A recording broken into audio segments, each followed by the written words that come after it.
Right, what I want to start off with is just a very quick look at the cinema business in general. A lot of you may be familiar with actually attending cinema, buying your popcorn, sitting down in your nice plush seats, but just to give you a quick background to the actual business itself. It's very much a niche business in that we're a little bit entertainment, we're a little bit leisure, we're a little bit retail, so we're covering a lot of bases within the business that we do. We're highly volume driven. The more bums we can get on seats, the better our profits are at the end of the day. Essentially, we have two products. Our two products are our ticket sales, which allows people access to a cinema, and then also our food concession sales. Our ticket sales, we don't make a lot of money on those. Most of that money goes back to the distributor of the film in the first place, whereas our food concession sales are where we would cover our costs and make our profits, which is why our prices tend to be slightly higher than other retail outlets, for which we get an awful lot of complaints. We have a very concentrated time period for our food concession purchases. When you arrive at the cinema, your key focus is to get your tickets, get down to your seats. So we have a very short time period to upsell any of our food concession side of things. We're very heavily dependent on the movie quality of films that come out over any 1 year, and that in turn affects the number of people we get attending us in any 1 year. Final slide that I have, the final piece that I have here on this slide, Cinema Paradiso. You'll notice a slight movie theme running through this, but you'll have to forgive me on that, and at least it'll keep you guessing as to the link between my movie title and the content of my slide. I've put down here the cinema experience. It's our cinema experience. We run our cinemas as multiplexes, so people would expect a level of professionalism associated with that. But because we're a family-run business, we try to bring that family, that personal touch to our business and give people that personal experience that you might not always get with the other multiplexes around the country. I'm going to start off very briefly with my Oscar nominations. These are key themes that came out of my whole review of developing these slides. No rocket science involved, but very, very necessary in any analysis you're going to do of your own business to drive your customer focus. First one, slightly sexist one, apologies to the gentleman in the audience.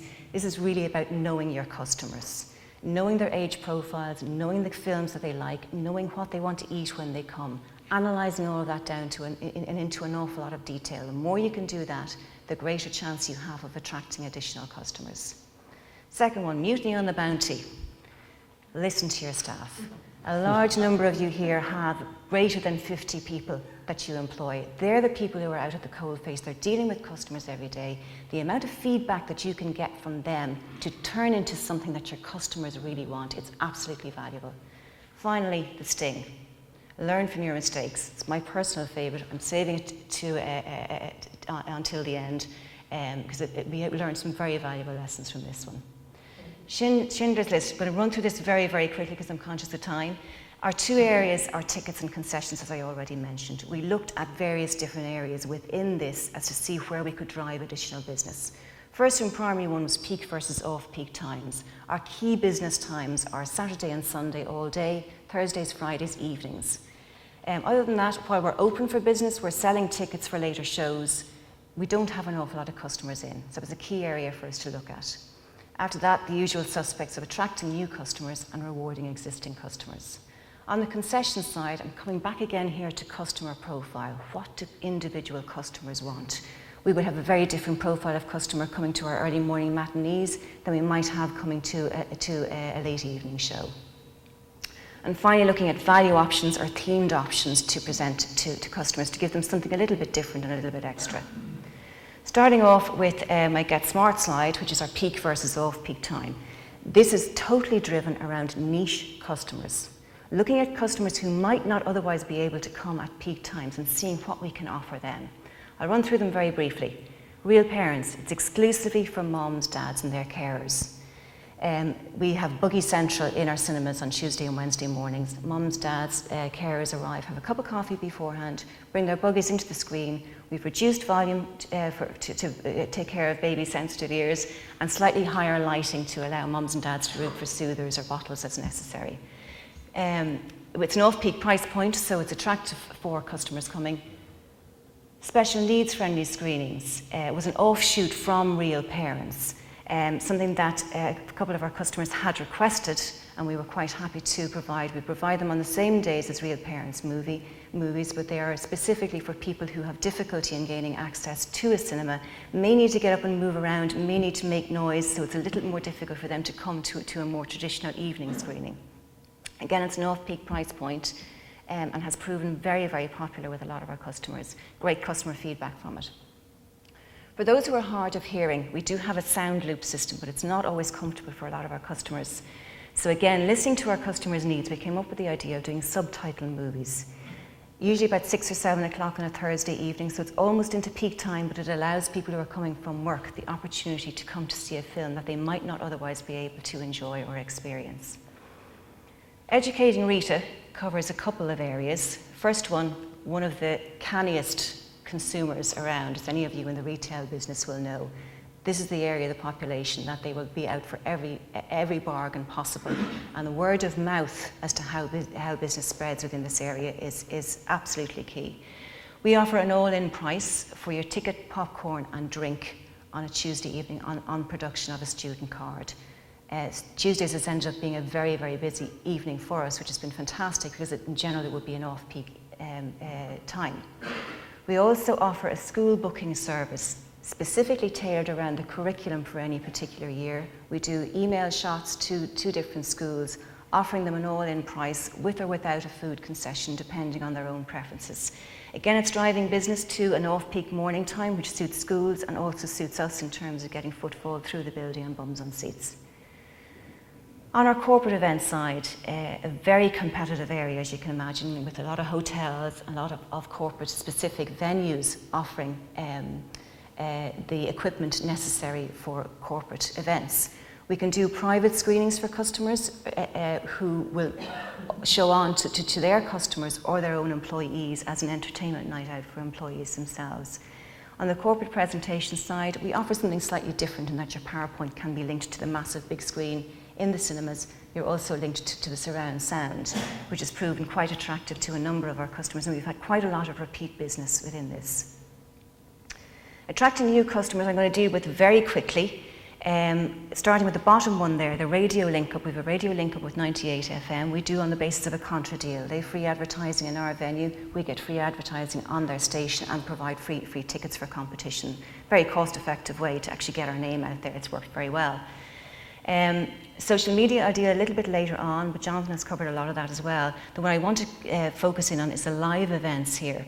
This was an initiative we started in the last 3 years, has proved very effective at attracting new customers that wouldn't normally come to the cinema, and again we're targeting niche areas.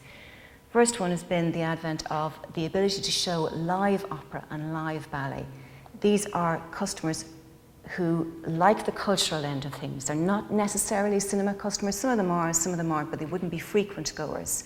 The opportunity to watch any form of opera live from the Met in New York, live from La Scala in Italy, and a number of other venues around the world has been extremely attractive to them. We've had link-ups with Opera Ireland and other cultural venues as well to show this type of product to customers who want a very specific type of product. Following on from that, we then started looking at the more musical side of things. We've Andre Rieu performing live fairly shortly. One of our most successful performances was the 25th anniversary showing of, a performance I should say, of Les Miserables in the O2 in London. This was a sellout as far as we were concerned. Fantastic atmosphere within the auditorium itself and fantastic customer feedback after it.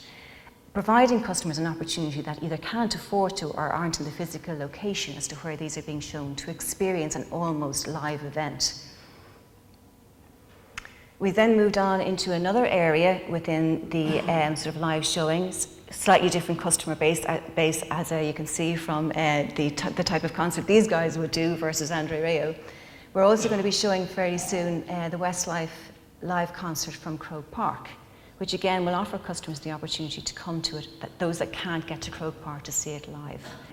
Finally, there's a sport one there. I'm not going to look at the existing customers. Jonathan has covered a lot from his social media point of view. We drive about 60 to 70% of our business on online prepaid tickets. I'll just flick through these, excuse me. I want to get on to concessions. The area of concessions is an area that we've focused in very carefully. Again, we're looking at the niche side of things. Our cultural customers in particular, great for bringing new customers in, they don't tend to traditionally spend on the food concession side of things. We've had Christmas value items for families, as you can see here. It's an all-in price for a particular food combo, which works very well and gives the family a better value. On the themed side, I've entitled this one Sex and the City. You'll see why in a few minutes. We've had the usual suspects: Valentine's Day, St. Patrick's Day, Halloween costumes. We've also done some film-specific items. Harry Potter, we've had our own staff and customers dressing up in Harry Potter costumes. On Avengers Assemble and Arthur Christmas, we had specific product offerings. Avengers Assemble is a 3D movie. There were collectible glasses available around those. We offered them to be sold as single items, but also as a better value item as part of a combo with your usual popcorn and drink. Very attractive to customer. The kids in particular really love them. Again, another value one is a Christmas movie. We had a Christmas theme around it, and also identifying the value and saving to the customer very much up front. Finally, the one I promised you, the Sex and the City. This was purely around the whole film Sex and the City, very much a ladies' picture, very much a girls' night out. A lot of people went to an awful lot of trouble to book their dinner beforehand, come to the picture, great atmosphere. A few of our staff members came up with the idea of a champagne bar. We had a side retail area, which was underutilised. We repainted that, jigged it up a bit. It looks a little bit bare there, but if you can imagine it with ice buckets and Moët and Chandon champagne, customers absolutely loved it. It really brought an extra element of luxury to their whole experience of that Sex and the City film. Worked extremely well, great customer feedback. Finally, my own personal favourite, the Sting. A sorry tale about nachos, of all things, would you believe? We serve our nachos in a cellophane box, open air. We've for a long time been trying to source a pre-packaged idea, which we thought we had come up with. This package came with a choice of either salsa or cheese, longer shelf life, fresher for the customer as soon as they got it. Time saving, we didn't have to have our own staff pre-filling boxes. Portion control goes without saying, saving on display space, more hygienic for both our staff and for the customer. We did extensive taste tests to make sure that our customer would be happy with it, with both a small customer sample, our staff, ourselves. We were happy with the product. Put it on sale, it sank faster than the Titanic. Our customers hated it. They didn't like the taste, they didn't like the sauce, it wasn't hot enough, they wanted sauce and salsa, couldn't get it together. So we were left with, what do we do? Now we went back and analysed it. I think a huge part of the problem with this was that was actually the packaging. Our customers come to us, they get their nice boxed popcorn, their nice big drinks. This looked a little bit like it was a 3-for-2 offer in your local supermarket. It didn't have that luxury feel to it that customers were expecting. And I firmly believe that was a big problem with it. Our staff, again, came up with the idea of turning it a little bit on its head. Guys, we hold our hands up, we made a mistake, you guys were right, we're going to give you back what you wanted. The amount of interaction that this generated with our customers was phenomenal. And the amount of customer loyalty it generated, huge positive feedback to it. And one that we have stuck with. So if you can, try anything you can. If you make mistakes, find your way back to tell the customer you got it wrong and you're happy to listen to them, absolutely key. I'm going to leave you very briefly with my Oscar nominations. You can pick out your own favourite. I know what mine is, definitely The Sting. Thank you very much.